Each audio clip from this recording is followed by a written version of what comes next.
Gloria al Señor. Pueden tomar asiento, mis queridos hermanos. Creo que hay momentos en la vida que marcan, y no lo digo por ese tópico que se suele decir, ¿no? Pero es la verdad, un antes y un después. Hay muchas experiencias en la vida que no las podremos olvidar nunca. Otras cosas las olvidaremos y tendremos que hacer probablemente un gran esfuerzo para recordar aquel sitio, aquella cara, aquella conversación, aquella visita, aquel lugar. Pero ya digo, hay otras experiencias en la vida que nunca jamás se pueden olvidar. Y en este tiempo que grandes hombres de Dios y mujeres también, como no, había momentos en su vida en el que decían o hacían algo que era como una especie de declaración de fe y que marcaba en el mundo espiritual una marca, una señal. Piensen, por ejemplo, ustedes en aquel personaje llamado Jacob, un hombre que cuando llega a Egipto, el faraón le dice, ¿cuántos años tienes? Y él dice, tengo pocos y malos. Y le dice, ¿pero cuántos tienes? Dice, 147. Pocos y malos. Y es un hombre que fue un luchador desde el vientre de su madre. Ni siquiera había nacido y ya estaba peleando. Dice la Biblia que no quería que su hermano Esaú naciera el primero y lo agarró, lo enganchó por el calcañar y desde pequeñito ya estaba peleando. Toda su vida fue una lucha detrás de otra, una detrás de otra. No todo lo que hizo es correcto, pero sabemos que el objetivo de Jacob siempre era ser una persona que gozara del favor y de la bendición de Dios. Ese era su anhelo, su meta en la vida.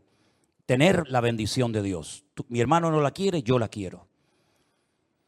Y dice la Biblia que tiene una noche un encuentro cuando ya retorna de ese largo exilio de más de 20 años para por fin establecerse en la tierra prometida. Pero él tiene previamente que encontrarse con su hermano Esaú, del cual huyó porque éste quería matarlo. Y la Biblia dice que durante toda la noche peleó contra un varón y estuvieron hasta el alba peleando el uno contra el otro.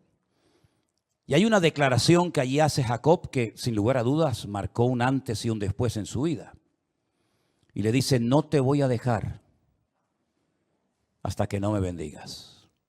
Si la bendición la tengo que obtener a puñetazos, vamos a los puñetazos. Si la bendición la tengo que obtener ofreciendo comida a mi hermano y tratando con ese potaje de lentejas de obtener la primogenitura que ya Dios había dicho que era mía, lo voy a hacer. En otras palabras, a Jacob no lo iba a detener nada, ni nadie en esta vida, con el objetivo de siempre obtener la bendición de Dios en su vida. Cuando aquel hombre llamado Noé, que es la 10ª generación después de Adán, tampoco habían pasado tantas generaciones, tampoco había pasado tanto tiempo desde Adán y Eva hasta Noé, 10 generaciones nada más. Cuando él entendió el plan, los propósitos de Dios para la humanidad, él se alineó con Dios. Yo no sé a lo que Noé se dedicaba antes, no tengo ni la más remota idea, no sé si era agricultor, si era carpintero, ganadero. Lo que sí sé es que él se alineó con los planes de Dios. Y Dios le dijo que iba a mandar un diluvio a la tierra que lo iba a destruir todo, y entonces él decide entregar su tiempo, sus recursos y poner a su familia al servicio de la obra de Dios. Y estuvieron 120 años, noche y día, trabajando en aquel enorme barco, porque él sabía que era la única manera de poder salvar la vida. Y con aquel trabajo, con aquellos esfuerzos tremendos en construir aquel barco, él estaba declarando al mundo físico y espiritual que creía en lo que Dios había dicho. Cuando vemos, por ejemplo, a Daniel en Babilonia, la Biblia dice que él nada más pisar con su pie Babilonia, él dice que tomó una decisión. Él propuso en su corazón no contaminarse con nada de lo que en aquel país se le ofreciera. Él sabía que no era casualidad que hubiera salvado la vida. Muchos de sus amigos perdieron la vida en Jerusalén, en el asedio de la ciudad, pero él había escapado con vida.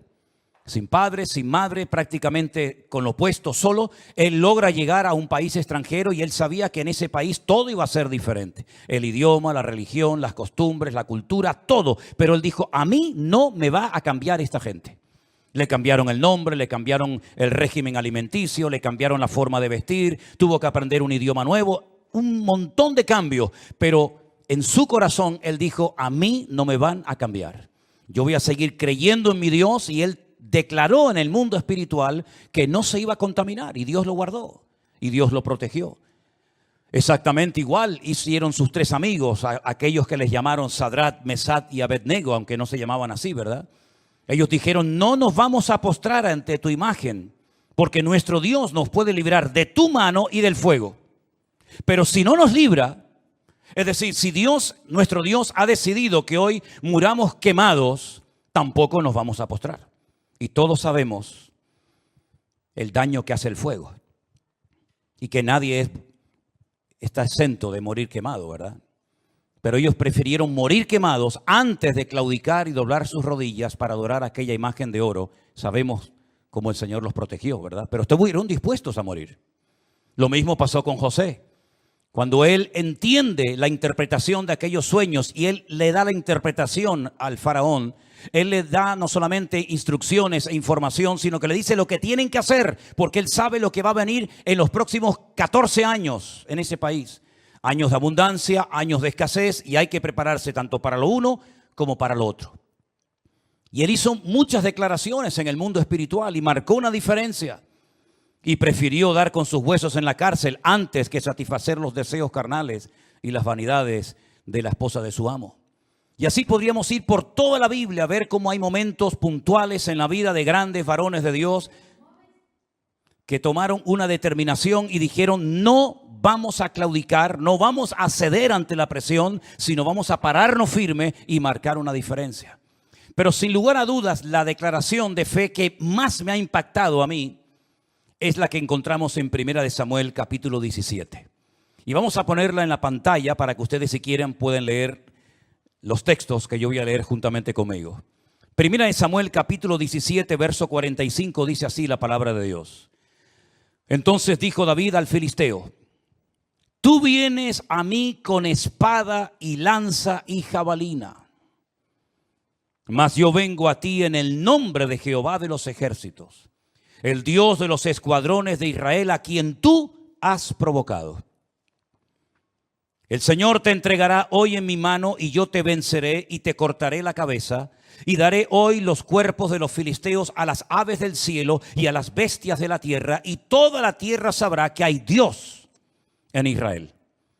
Y sabrá toda esta congregación que el Señor no salva ni con espada ni con lanza, porque del Señor es la batalla, y Él os entregará en nuestras manos. ¿Cuántos dicen amén? Hermano, esto es una declaración tremenda. Él no era un soldado. Él en aquel momento todavía era muy joven para estar en el ejército del rey Saúl. Él se dedicaba por mandato de su padre a cuidar aquel pequeño rebaño de cabras o de ovejas.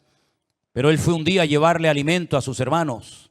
Y aunque es una historia tremendamente conocida, yo más que hablar de la onda de David, de cómo venció al gigante Goliat, yo lo que quiero que nos fijemos en esta tarde de una forma especial es en cómo hablaba este hombre.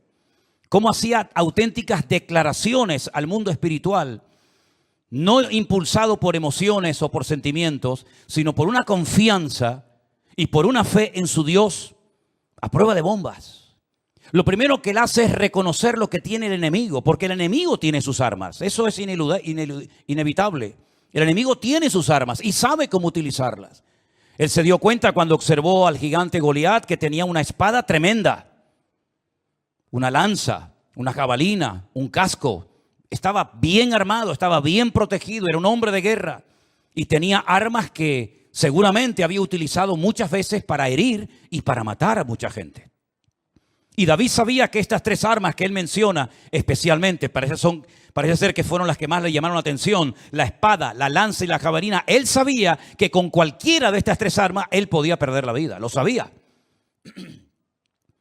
Y él se da cuenta de que el enemigo viene armado hasta los dientes. Pero él, además de ver lo que el enemigo tiene, dice: mas yo vengo contra ti en el nombre del Señor de los ejércitos. Fíjate qué confianza y qué fe tenía él en el nombre de su Dios. Él sabía cómo se llamaba Dios. Él sabía que el nombre de Dios, es un nombre poderoso. Y es un nombre que revela la existencia de Dios. Y es un nombre que hace una diferencia entre dioses paganos y el Dios vivo y verdadero. Y él, en ese nombre de poder, es en el que se levanta y se atreve a pelear contra este enorme gigante, diciéndole algo tremendo: hoy tú has provocado a los escuadrones de Israel. En otras palabras, él hace una lectura diferente a la del resto de los soldados. Para Saúl y para los soldados era una guerra más, era un combate más. No fue la primera ni la última vez que Israel se enfrentaría contra los filisteos. Los filisteos durante muchos años le estuvieron amargando la vida al pueblo de Israel. Desen cuenta que los filisteos ocupaban toda la costa mediterránea de Israel y controlaban el comercio, sabían quién entraba, quién salía. Ellos tenían desde Gaza, la franja de Gaza hoy en día, ese era el territorio de los filisteos, la franja de Gaza, Ecrón, Asdod, Gat, Askelón, Asdod, es decir, ciudades que hasta el día de hoy muchas de ellas existen, donde viven miles de personas, y ciudades hermosas donde podías observar quién venía en el horizonte, qué barco se iba, qué barco entraba, etcétera, etcétera. Ellos estaban muy bien posicionados, era un ejército tremendamente poderoso. Y muchas veces Israel sufrió por los ataques de los filisteos. Prueba de ello que Saúl, el rey de Israel, murió peleando contra los filisteos en el monte Gilboa, al norte de Israel. Pero él se dio cuenta de que no era una guerra como siempre habían habido guerras entre los filisteos, los amorreos, en fin, los enemigos típicos de la zona, sino que él entendió que aquello tenía una connotación espiritual. A quien tú estás provocando no es a nosotros como soldados. Tú estás provocando a Dios. Tú estás desafiando a nuestro Dios. Tú estás retando a nuestro Dios. ¿Tú te crees que nuestro Dios no es lo suficientemente poderoso como para librarnos de tu mano y permitirnos hoy ver una contundente victoria sobre ustedes? David, aunque era muy joven, sabía perfectamente que había un trasfondo espiritual en este enfrentamiento tremendo. Y él dice, tú a quien has provocado realmente es al Dios de Israel. Y David se sentía responsable de representar dignamente a su Dios en aquel momento. Esto es lo que tenemos que sentir todos, hermanos. Sentirnos como representantes de nuestro Dios en ese trabajo, en esa aula de universidad, en ese edificio, en esa familia. Tú tienes que sentirte como el representante de Dios en ese momento y dar la cara por Dios. Y no permitir que se mofen de Dios. Y no mantenerte en silencio ante las provocaciones, porque como nunca antes, nosotros estamos siendo provocados. Nos están pinchando, nos están provocando, están presionando por aquí, presionando por allá. Si no es por los niños, es por los adultos. Y si no por los mayores, es por el otro lado. Pero están pinchando y pinchando y pinchando. Y la iglesia tiene que despertar. David no podía estar en silencio diciendo, pero es que no se dan cuenta ustedes de lo que está pasando. Que no es simplemente un hombre de carne y hueso muy grande, muy poderoso, con espada, con lanza y con jabalina, sino que es el mismo demonio. Es el mismo diablo el que está usando la vida de este hombre para meter miedo en nuestras vidas, para paralizarnos y para que el pueblo de Israel, en vez de ser cabeza, haga el ridículo siendo cola. Cuando el Señor en su palabra había dicho que mientras hubiera obediencia y hubiera sometimiento a la palabra de Dios, nunca seríamos pisados por nadie, siempre estaríamos arriba y nunca debajo de nadie. Y David decía, pero ¿cómo es posible que ni uno, ni siquiera el rey, sea capaz de levantarse y decir, pero ¿cómo le vamos a permitir a este hombre que provoque de esta manera durante 40 días, dice que lo hizo, al Dios de Israel? David no iba a mantenerse callado ni quieto, porque él entendía que estaba provocando a Dios. La gloria, la honra de Dios estaba en juego. Y David iba a jugarse la vida porque él quería que su Dios quedara en buen lugar, aunque él perdiera la vida. Amén, hermanos. Aunque él perdiera la vida, pero de mi Dios no se va a reír nadie. Y si tengo que ir a pelear yo solo porque ustedes no se atreven a venir conmigo, no me importa, voy yo solo. Entonces es cuando Saúl, muerto de miedo también en la tienda de campaña, intenta ponerle su armadura y David en obediencia se somete y dice, bueno, vas, pues si me quieres poner tu armadura que ni siquiera te vale a ti. Pero dice la Biblia que no podía andar. Dice, yo no estoy acostumbrado a moverme con estas armas. Estas no son mis armas. Yo no me muevo en el mundo espiritual con estas historias. Yo voy a ir contra él primero en el nombre de mi Dios. Porque yo sé que mi Dios está conmigo. Y todo Israel tiene que saber que nuestro Dios es el que tiene todo el poder y todo el control sobre esta tierra que Dios nos prometió dar ya desde nuestros antepasados. Y la Biblia dice en el versículo 46 que David hace una declaración de fe. Porque hasta ahora está diciendo en el nombre de quién va a ir a pelear y las armas que tiene el enemigo. Pero de momento no ha declarado nada. Pero ahora viene una tremenda declaración. Dice, el Señor hoy te entregará en mi mano y yo te venceré. Te cortaré la cabeza. No simplemente te voy a herir, sino que te voy a cortar la cabeza. Daré hoy los cuerpos de los filisteos. Amplía la victoria a todo el ejército enemigo. No solamente te voy a derrotar a ti, sino que a todo tu ejército, a todos los filisteos les daré de comer esas carnes a las bestias del campo y a las bestias de la tierra. Y toda la tierra sabrá que hay Dios en Israel. ¿Se dan cuenta cómo una vez más mete a Dios en el conflicto? Porque él sabe perfectamente que ese conflicto no es un conflicto normal, sino que es un conflicto con una connotación, con una carga espiritual tremenda. Y él dice, todo el país tiene que llegar a la conclusión de que nuestro Dios es un Dios diferente al Dios de ellos. Y esta victoria va a traer un cambio espiritual a la nación. ¿Cuántos dicen amén? no solamente me va a cambiar la vida a mí, que se la cambió.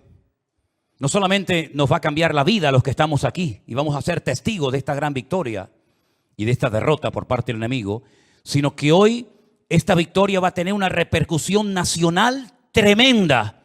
Así como cuando Elías desafió a los sacerdotes de Baal en el monte Carmelo y les dijo: si vuestro Dios es el Dios verdadero, a honrarle, adorarle y servirle. Pero hoy Dios va a demostrar por fuego que nuestro Dios es el Dios vivo y verdadero. Fue un día de confrontación, fue un día de una guerra espiritual. Exactamente igual está ocurriendo ahora en los tiempos del rey David. Es tiempo de que el país despierte. Es tiempo de que nuestra sociedad despierte ante la realidad de que nuestro Dios está con nosotros, pero no de una forma, digamos, pasiva, sino que nuestro Dios nos va a dar una contundente victoria y hoy ustedes lo van a presenciar.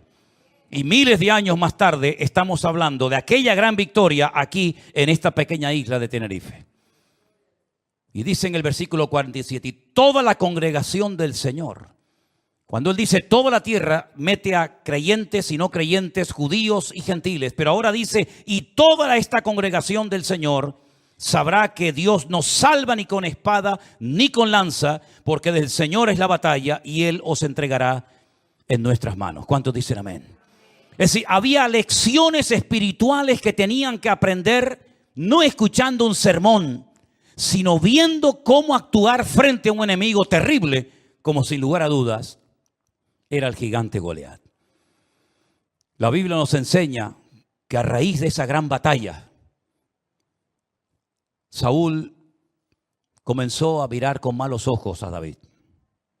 ¿Cuántas veces me habéis escuchado decir que la unción de Dios, el respaldo de Dios, trae persecución y trae celos y trae envidias? Es terrible cuando a veces hay esas cosas entre los cristianos, ¿verdad?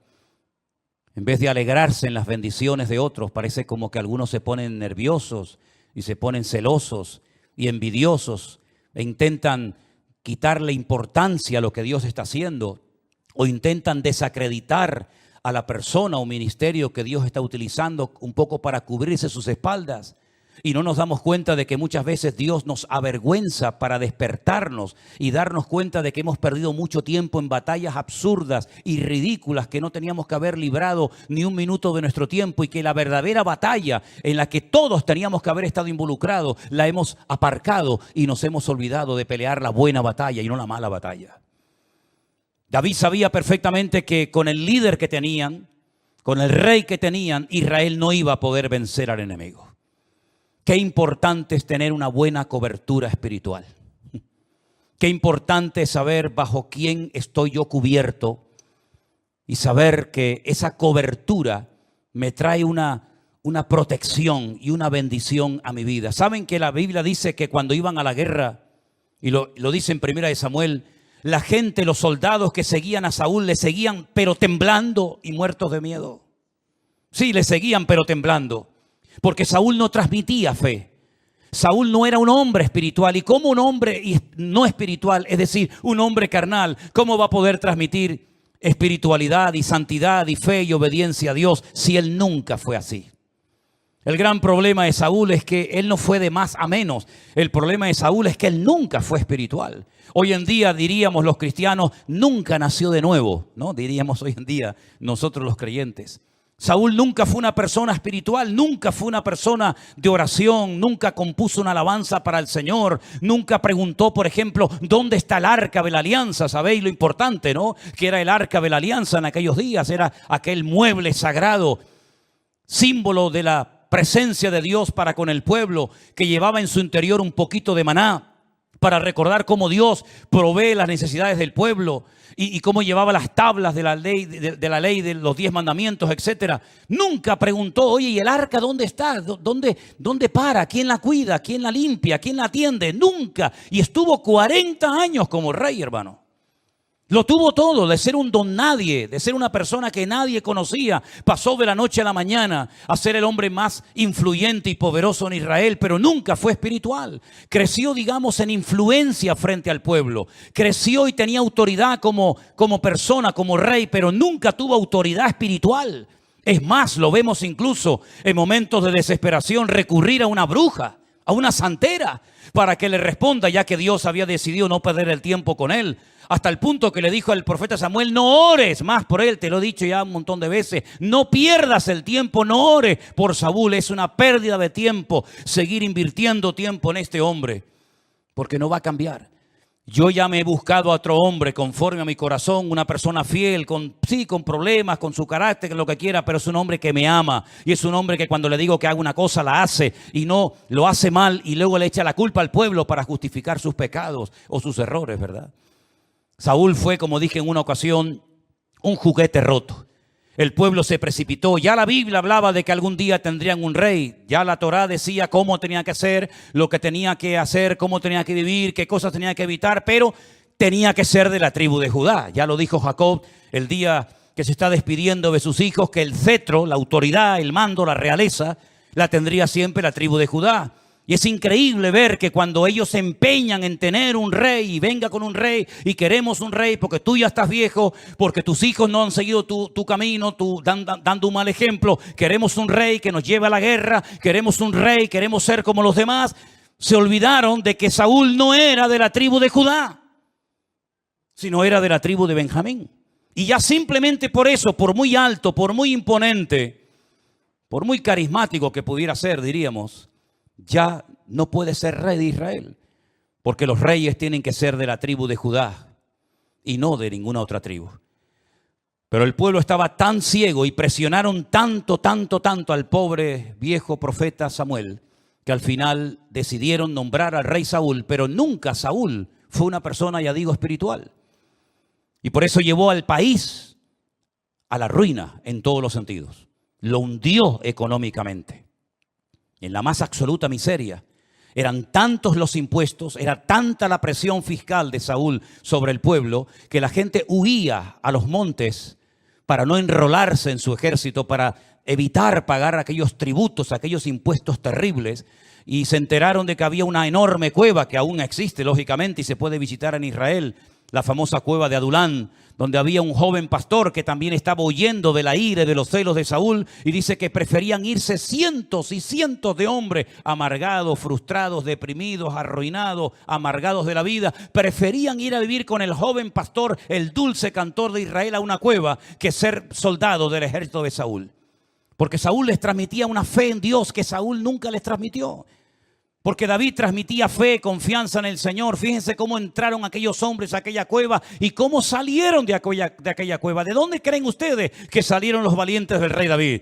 ¿Que vinieron del extranjero? ¿Vinieron de naciones extranjeras que dijeron venimos a apoyar tu reinado? No, fueron aquellos hombres que se metieron con David en la cueva de Adulán, pero que hacían cosas terribles, cosas tremendas, jugándose la vida. Dice que cuando corrían como si fueran gacelas, y cuando se les miraba la cara, dice que eran como cara de leones, imponían un respeto, imponían un miedo al enemigo. ¿Y de dónde se empaparon de todo eso? De la espiritualidad y de la vida de David, aunque era un muchachito, pero que fue creciendo físicamente y espiritualmente.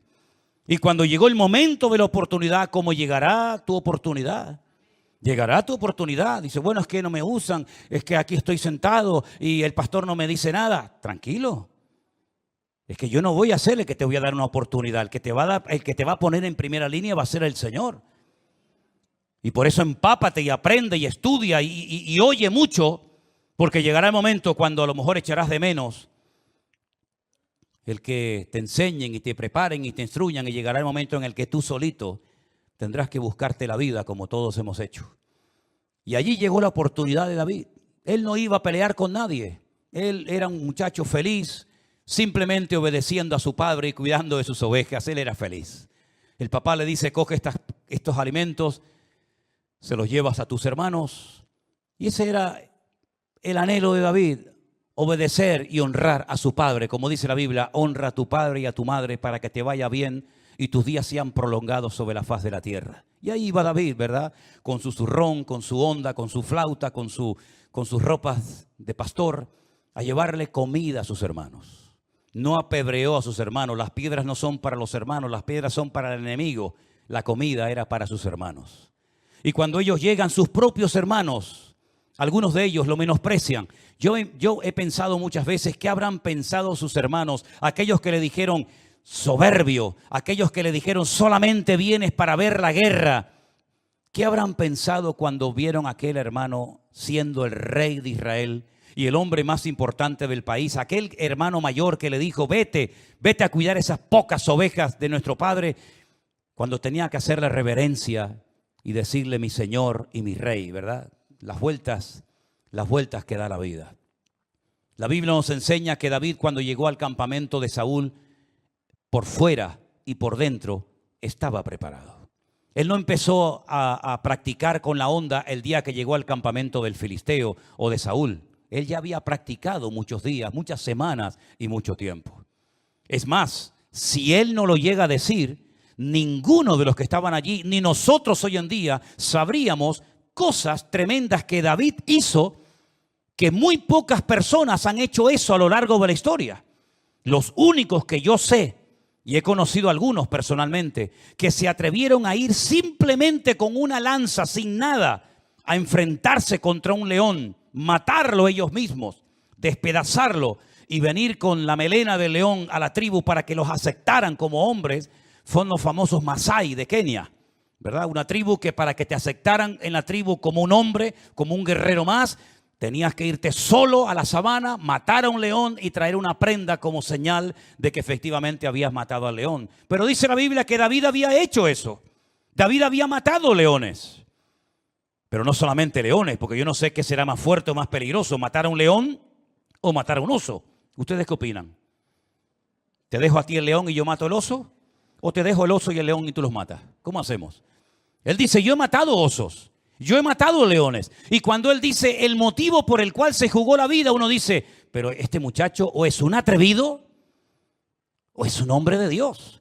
Porque jugarse la vida por un cordero, pelear contra un oso o contra un león por una pequeña oveja, ¿realmente merece la pena? Para David, sí. Para David merecía la pena, porque cuando su padre le preguntara cómo están el rebaño, cómo están las ovejas, él no podía mentir y decir, bien, pero la mitad ya han sido muertas. No, él no iba a permitir que las cosas que eran de su padre, nadie las destruyera y nadie las rompiera. Así ese celo deberíamos de tener nosotros por la obra de Dios.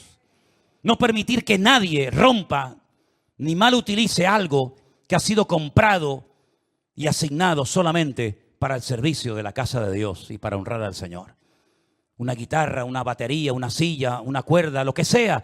Si eso ha sido comprado con ofrendas, con diezmos, con ayuda, con sacrificio de hermano, vamos a cuidarlo, vamos a limpiarlo, vamos a tratarlo bien, porque es lo que Dios nos ha dado para que le honremos y le glorifiquemos a Él.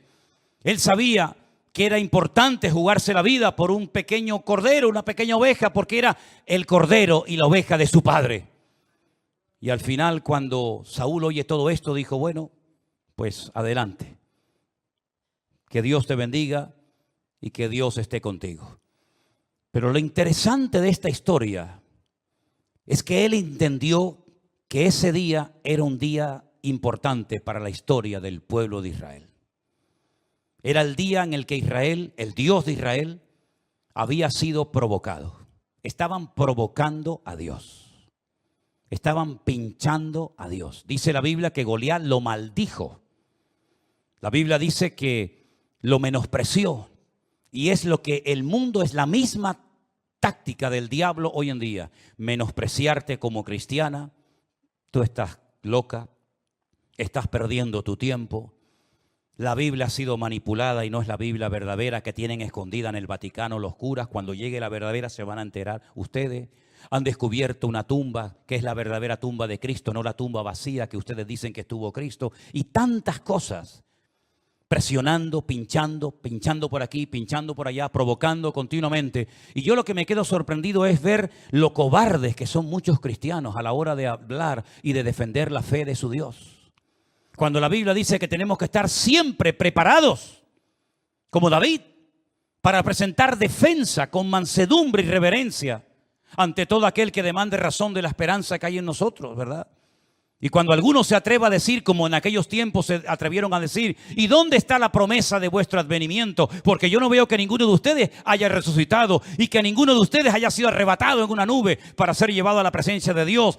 Entonces dice la Biblia que les contestaban los cristianos de la época: el Señor no retarda su promesa, según algunos la tienen por tardanza, sino que es paciente para con todos, esperando que todos procedan al arrepentimiento. En otras palabras, todo lo que sea Biblia, todo lo que sea defender la causa de Dios, todo lo que sea pelear por la iglesia del Señor Jesucristo, tenemos que estar preparados y dispuestos, dice, resistir hasta la sangre si hace falta, dice la Biblia. Y cuando leemos, por ejemplo, el capítulo 11 de Hebreos, que les animo a que lo lean, si puede ser hoy mismo, sería mejor, se van a dar cuenta de cómo hermanos nuestros en el pasado fueron capaces de dar su vida por la causa más digna del mundo, que es la causa de Cristo y la causa del Evangelio. Hoy en día, humanamente hablando, sinceramente no hay una causa por la cual uno merezca dar la vida. Tienen que recurrir a aspectos religiosos, espirituales, ¿verdad? Como estos últimos movimientos que mencionan a Dios para justificar sus matanzas, sus guerras y sus cosas terribles que hacen. Pero en cuanto a causas políticas, ya la gente se ha llevado todas las desilusiones del mundo. La Biblia nos enseña que en los últimos tiempos vendrá un cambio, donde no lo natural echará mano de lo espiritual, como muchas veces han hecho los gobernantes a lo largo de la historia.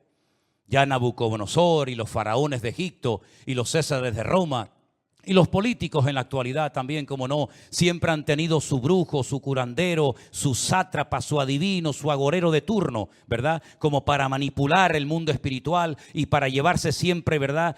Digamos, por así decirlo, la bendición, el botín a su favor. La Biblia nos habla de que en los últimos tiempos las cosas van a ser al revés. No es lo natural echando mano de lo espiritual, sino será al revés. Es lo espiritual, echando mano de lo natural, para llevar al mundo a la destrucción más terrible. Pero Dios está buscando hoy en día personas como David. Hermanos, perdonen si algunos piensan que es un acto de arrogancia por mi parte, nada más lejos de la realidad. Yo quiero ser el David del siglo XXI. Yo quiero ser como David. Yo admiro a David. Tenía defectos, yo tengo muchos también, más que él. Pero yo quiero ser el David de este siglo. Yo quiero que Dios me use para derrotar gigantes espirituales. Yo quiero que Dios me use para matar osos y leones si hace falta. Y yo quiero que el Señor siempre pueda contar conmigo para decir: tú has provocado al Dios de Israel, pero hoy sabrá que nuestro Dios es el Dios que no salva ni con lanza ni con jabalina, pero que en el nombre de nuestro Dios tenemos poder y autoridad para deshacer todo argumento que se levanta contra el conocimiento de Cristo. Porque las armas de nuestra milicia no son carnales, pero son poderosas en Dios, mis hermanos, para destruir fortalezas, para llevar cautivo pensamiento a la obediencia de Cristo Jesús. Yo quiero ser ese David, aleluya. ¿Cuál es la declaración de fe que sería bueno que tú hoy hicieras? David declaró en fe: hoy te voy a cortar la cabeza, hoy te voy a vencer y todo Israel sabrá que nuestro Dios es el Dios vivo y verdadero. Esa declaración la hizo David. ¿Cuál es la declaración que sería bueno que tú hicieras hoy? Piensa, no es una declaración motivada por un afán de protagonismo. No es una declaración o confesión de fe basada en míreme a mí, observe. No.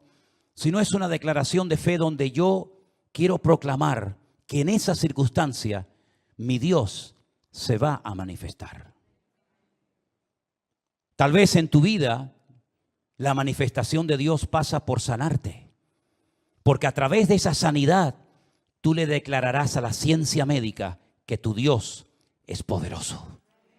Tal vez en el caso de otras personas, tu declaración de fe pasa por otro aspecto, familiar, económico o de cualquier otra índole.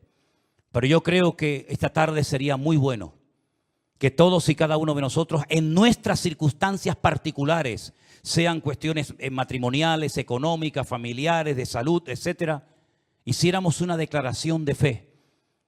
Porque el objetivo es, con esa declaración, permitirle a nuestro Dios, darle a nuestro Dios la libertad para que Él se dé a conocer y que el mundo vea la gloria y el poder de nuestro Dios. ¿Te gustaría? ¿Te gustaría ver en ese hijo descarriado el poder de Dios? Confiésalo en el nombre de Jesús. Mi hijo está mal, mi hijo está descarriado, mi hijo se metió en la droga, mi hijo te conocía y ha dejado tus caminos, pero mi hijo estará un día sirviéndote, mi hijo estará un día honrándote, mi hijo un día estará predicando tu palabra. Lo declaramos en fe en el nombre del Señor. Tengo que tener un montón de medicamentos, tengo un montón de visitas al médico, tengo un montón de pruebas, tengo un montón de analítica, pero en el nombre del Señor yo confieso hoy que mi Dios puede, si quiere hoy mismo, sanarme para que yo mañana me pare en este púlpito y le diga a los psicólogos, a los psiquiatras, a los neurólogos o a quien sea, mi Dios ha demostrado su poder y su autoridad en mi enfermedad y yo soy un botón de muestra de ello. En otras palabras, no vivas una vida cristiana pasiva diciendo, bueno, me tocó esto. No, querido. Capaz que el Señor permitió eso para sacudir tu vida y para que sepas cuál es tu lugar en el cuerpo de Cristo y que puedas decirle al mundo, como aquella muchachita, Johnny, no sé cuántos leyeron la historia de Johnny, aquella chica campeona de natación que tuvo un accidente y desde su silla de ruedas da testimonio al mundo de cómo el Señor ha restaurado y confortado su alma, y tantos personajes de la historia del pasado y del presente que han utilizado y utilizan sus circunstancias, sean cuales sean, para que Dios sea glorificado a través de ellos. Cuando estuvimos en Guatemala este año, hace unos meses, conocimos a varios pastores que están dentro del presidio cumpliendo condena y dentro conocieron a Cristo. Y uno de ellos particularmente me decía, hermano Manuel, este es el lugar que Dios tenía para mi vida. Tengo que estar 25 años de mi vida aquí adentro y llevo 8. Y aquí me convertí y aquí me preparé para ser pastor y para estar al frente de esta congregación. Bueno, el Señor permitió todas aquellas circunstancias y ese es el lugar donde ni tú ni yo podemos estar. Pero allí hay presencia de hermanos nuestros pastores sirviendo al Señor porque ellos han entendido que esas son las circunstancias que el Señor permitió para que ellos estuvieran en un lugar donde es necesario 24 horas al día marcar una diferencia y ser una luz en medio de tanta tiniebla y de tanta oscuridad. Hermano, es hora de que tú descubras y sepas leer las circunstancias espirituales de tu vida para que tú puedas pararte y decir, estas son mis realidades. No es lo que a mí me gustaría y que... No, vamos a dejarnos de soñar en cosas que no son reales. Vamos a trabajar con la realidad. ¿La realidad cuál es? Esta es mi realidad, esta es mi situación. Pues voy a...